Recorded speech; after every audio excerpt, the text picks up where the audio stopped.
நலம் காக்கும் ஸ்டாலின், உங்கள் குடும்பத்தின் நலன் அரசின் பொறுப்பு.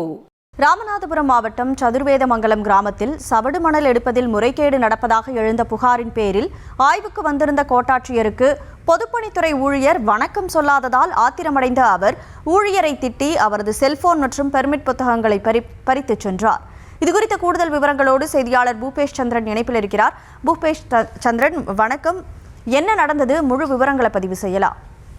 நிச்சயமா வணக்கம். அந்த பருவமழை தொடங்க இருக்கக்கூடிய சூழல்ல ராமநாதபுரம் மாவட்டத்திற்கு உட்பட்ட விவசாயிகள் பயன்பெறும் விதமாக சவடு மணல்களை எடுத்து விவசாய பணிகளுக்கு மேற்கொள்ள மாவட்ட நிர்வாகம் அந்த சவடு மணல் அனுமதியானது வழங்கி இருக்கிறது. இந்த சூழலில் ராமநாதபுரம் மாவட்டம் பாண்டியூரை அடுத்த சதுர்வேதமங்கலம் எனும் பகுதியில் விவசாய பயன்பாட்டிற்காக சவடு மண் அள்ளுவதற்கு அளித்த அனுமதியை முறைகேடாக பயன்படுத்தி செங்கல் சூளைக்கு மண் அள்ளுவதாக தொடர் குற்றச்சாட்டானது இருந்து வந்தது. இந்த அடிப்படையில் அந்த பகுதிக்கு ஆய்வுக்கு சென்ற பரமக்குடி கோட்டாட்சியர் சரவண பெருமாள் அங்கு ஆய்வுக்கு செல்வதை குறித்து தகவல் தெரிந்த அந்த மணல் திருட்டு கும்பலானது அந்த கிட்டாச்சி வாகனம், அதே போல ஜேசிபி டிராக்டர் உள்ளிட்டவற்றை கொண்டு போய் அந்த அருகாமையில் இருக்கக்கூடிய சீமை கருவேல மரங்களுக்குள் ஒளித்து வைத்திருந்தனர். திடீரென ஆய்வு பணியை மேற்கொண்ட அவர் அங்கு பணியில் ஏற்கனவே இருந்த அந்த அனுமதி சீட்டு வாங்கக்கூடிய பொதுப்பணித்துறை அதிகாரியை அழைத்து நீ யார் என்று கேட்டார். அப்பொழுது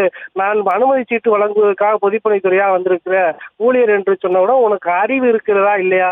நான் ஒரு உயரதிகாரி வாகனத்தில் வரும் பொழுது இங்கு வந்து என்னை வரவேற்க தெரியாதா என்று கூறி ஒருமையில் அவரை திட்டியது மட்டுமல்லாமல் அவருடைய செல்போன் மற்றும் அந்த அனுமதி சீட்டுக்கான அந்த அட்டையவும் பயன்படுத்தி செய்து சென்றார்.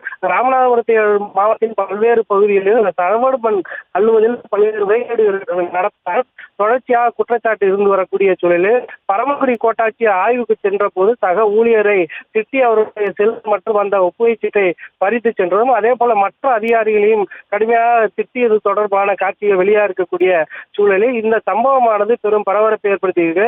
மாவட்ட நிர்வாகம் இந்த சவடு மணல் திட்டத்தையும் அது முறைகேடாக நடைபெறுவது குறித்து முறையான விசாரணை செய்து உரிய நடவடிக்கை எடுக்க வேண்டும் என்ற கோரிக்கையானது வலுத்திருக்கிறது.